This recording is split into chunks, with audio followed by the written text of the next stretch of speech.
In the 12 months after Liberation Day, American manufacturers lost 89,000 jobs.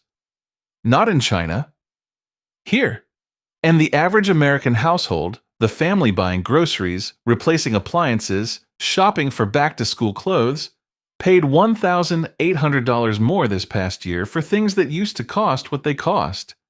That was the year after the tariff that was supposed to fix all of this. On April 2nd, 2025, the president signed an executive order and called it Liberation Day. The promise was specific: bring the factories home, shrink the trade deficit, make American workers whole again. 1 year later, the ledger is open. And the number at the top, 145%, deserves an explanation. Because most people still don't know exactly how it got there. Here's what this video explains. Every other country on Earth, from Germany to Vietnam to Brazil, got a 10% tariff on Liberation Day, then a 90-day pause while negotiations began. China got 145%.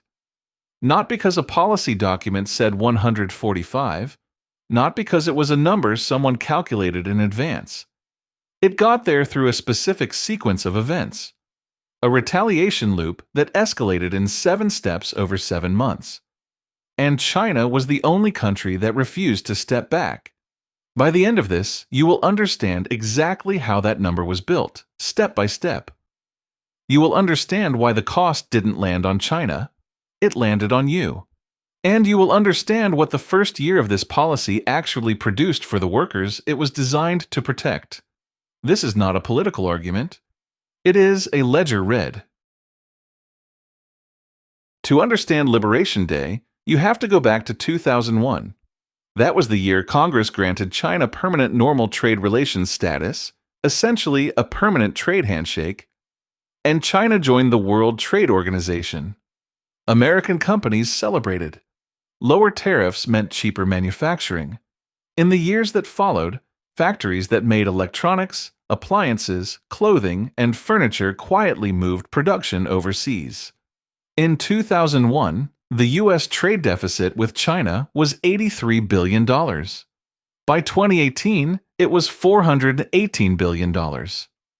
For 2 decades, economists debated whether this was a problem or a feature. Consumers paid less. Corporate profits grew. But in specific American towns, in Ohio, Michigan, Wisconsin, Pennsylvania, the factory jobs didn't come back. Economists called it the China shock. The people who lived it called it something else. The first Trump administration tried a different approach in 2018, targeted tariffs on specific Chinese goods, justified under national security and unfair trade practices. The 2 countries fought, negotiated, and eventually signed Phase 1 of a trade deal in January 2020. China promised to buy $200 billion more in American goods over 2 years. China never hit those targets. That failure is the political and emotional foundation for what happened in 2025. The argument from the administration was clear. We tried the deal. We tried the agreement. China didn't deliver. This time, the pressure has to be different. So on February 4th, 2025, the first new tariff went on. 10% on all Chinese goods. A month later, another 10%. China was now at 20%. And Liberation Day hadn't started yet. The reciprocal tariff formula applied on April 2nd, 34% more, was supposed to reflect what China actually charged American exporters. Except it didn't. The formula was the U.S. trade deficit with China divided by the total volume of Chinese imports. Economists across the political spectrum noted immediately that this had very little connection to actual trade barriers. But the formula was applied. China was now at 54%. Then China decided to respond. Here's the simplest way to understand what happened next. Imagine 2 people in an argument with one rule between them. If you raise your voice, I raise mine louder. On April 2nd, the United States announced tariffs on every country in the world. Most countries stayed quiet. They grumbled, called their ambassadors, and started calculating what a negotiation might look like. China announced 34% retaliatory tariffs on all American goods within 48 hours. That was the trigger. On April 7th, the United States responded with an additional 50%. China was now at 104%. 3 days later, on April 9th, the same day the administration announced a 90-day pause for every other country, dropping their rates to 10%. It added another 41% to China, 125% in new tariffs, plus the original 20% from February and March, 145%. Every other country held still and got the pause. China swung back twice and got the latter. Now here's the part that matters for your wallet. A tariff is not a bill sent to China. When the United States imposes a 145% tariff on Chinese goods, the tax is paid by the American company importing those goods. An importer buying $1,000 worth of Chinese-made products now pays $1,450 in customs duties before that product ever reaches a warehouse. That importer passes the cost to the distributor. The distributor passes it to the retailer.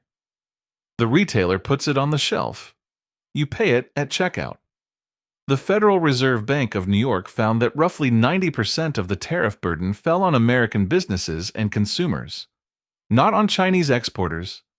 Apparel prices are up 17%. Electronics and appliances rose 16 to 18%. Food prices climbed 2.8% from tariffs alone. The average American household paid roughly $1,800 more this past year. That $1,800 did not go to a factory in Ohio.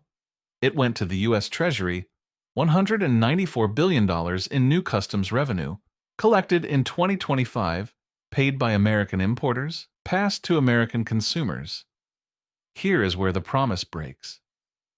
The logic behind Liberation Day had two moving parts. Tariffs raised the cost of Chinese goods, making American alternatives more competitive, which brings manufacturing back. And the trade deficit shrinks because America imports less and produces more. Both parts required something to be true that turned out not to be. Factories coming back quickly. They haven't. Analysts reviewing announced factory construction projects in early 2026 found that the average timeline from groundbreaking to operational hiring runs 3 to 7 years. Several of the most publicized announcements from 2025 have hiring start dates projected for 2028 or 2029. The price increases arrived in weeks. The factory jobs are on a decade-long calendar. The trade deficit was supposed to shrink. It grew. And here's the part that rarely gets mentioned.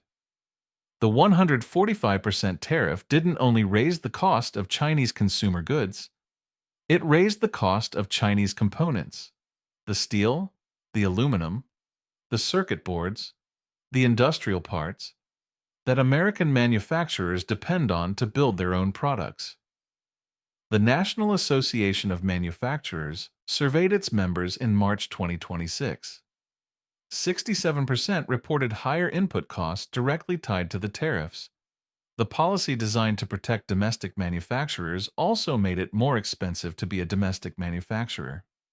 The machine ran exactly as designed. The question is what it was designed to do.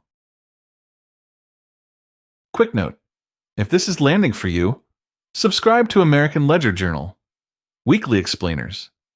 And if someone should hear this, send it to them. All right, back to the story. Here's what this means if you are a specific person living a specific life. If you work in transportation or warehousing, the sector that moves goods from ports to warehouses to retail stores, your industry lost 123,700 jobs in the year after Liberation Day. The tariff disrupted import volumes. Fewer goods came through. Fewer hands were needed to move them. If you are a family doing back-to-school shopping this year, you spent roughly $200 more on clothing than you would have 2 years ago. That is not traditional inflation. That is a tariff built directly into the price of every piece of apparel made in China, which is still roughly 40% of what American families buy.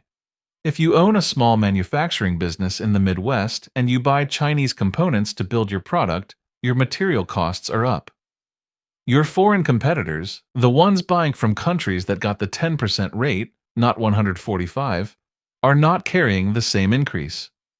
You are competing on a floor that the tariff made uneven.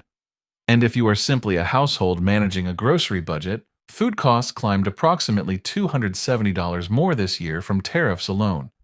The price increase doesn't come with a label that says tariff, it just comes. It lands on the receipt. It doesn't explain itself. And the factory that was supposed to offset it is still 3 years from its first hire. Here is what the ledger says, 1 year after Liberation Day. The 145% tariff on China was not a single decision. It was the mathematical output of a retaliation loop. A stacking sequence that ended where it ended because China was the only country that swung back. Every other major trading partner stayed quiet and got 10%. China escalated and got 145. The cost of that number did not land in Beijing. It landed on the receipt. American importers paid it. American consumers absorbed it. The Treasury collected $194 billion. The trade deficit grew. Manufacturing lost 89,000 jobs. The opposite of the promise made from the stage on April 2, 2025. And the factories that were announced to replace them have hiring timelines that extend past 2028. The ledger does not editorialize. It records what came in, what went out, and who paid. This year, that was you.